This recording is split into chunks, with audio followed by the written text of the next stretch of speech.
చివరి గ్రామాలకు నీళ్లు ఇచ్చినా మరి అటు అప్పర్ మానేరు నుంచి కింద గోదావరి దాకా మంత్రి నియోజకవర్గంలో మానేరు నదిని ఒక సజీవ జలదృశ్యంగా మార్చినా అదే విధంగా రివర్స్ పంపింగ్ ద్వారా కోరుట్ల జగిత్యాల నియోజకవర్గాలకు కూడా చొప్పదండి నియోజకవర్గానికి కూడా ఆ ఎస్ఆర్ఎస్పి వరద కాలువను కూడా పూర్తి స్థాయిలో ఒక రిజర్వాయర్ గా మార్చినా ఆ ఘనత ఎవలది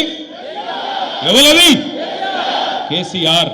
మొత్తం ఉమ్మడి కరీంనగర్ జిల్లాని సస్యశ్యామలం చేసి జగిత్యాల జిల్లా చేసి పెద్దపల్లి జిల్లా చేసి రాజన్న సిరిసిల్ల జిల్లా చేసి జిల్లాకు ఒక మెడికల్ కాలేజీ పెట్టి జిల్లాకు ఒక నర్సింగ్ కాలేజీ పెట్టి 280 ఉన్న గురుకుల పాఠశాలలను 1022 గురుకుల పాఠశాలలు చేసి 1,00,000 మంది ఉండే విద్యార్థులను 6 లక్షల మంది గురుకుల విద్యార్థులకు ఒక్కొక్క విద్యార్థి మీద 1,20,000 రూపాయలు ఖర్చు పెట్టి పిల్లలకు గాని పెద్దలకు గాని అందరికీ అన్ని చేసిన నాయకుడు కేసీఆర్.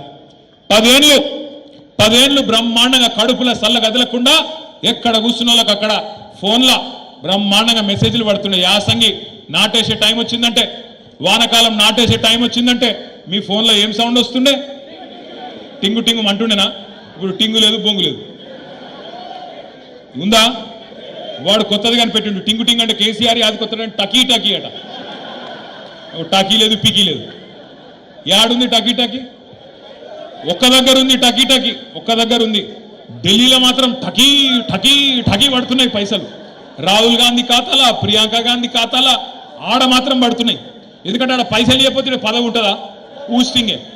కాబట్టి పైసలు అక్కడ పడుతున్నాయి, ఇక సంపుడు మాత్రం ఇక్కడ చంపుతా ఉన్నారు. వాస్తవం ఏంది అంటే ఇవాళ తెలంగాణ ప్రజలు ఏ ఊరికి పోయినా ఏ మనిషిని ఒక్కసారి ముట్టుకున్నా అన్నా ఇంకెన్ని రోజులు భరించాలనే ఇది జల్ది కేసీఆర్ తెచ్చుకుంటే బాగుండదు కదనే అనే మాట మాట్లాడుతున్నారు. కానీ ఒకటి మాత్రం వాస్తవం, ఒక ఓటుకు శిక్ష 5 ఏళ్ళు, ఒక తప్పు చేస్తే 5 ఏళ్ళు బాధపడే పరిస్థితి.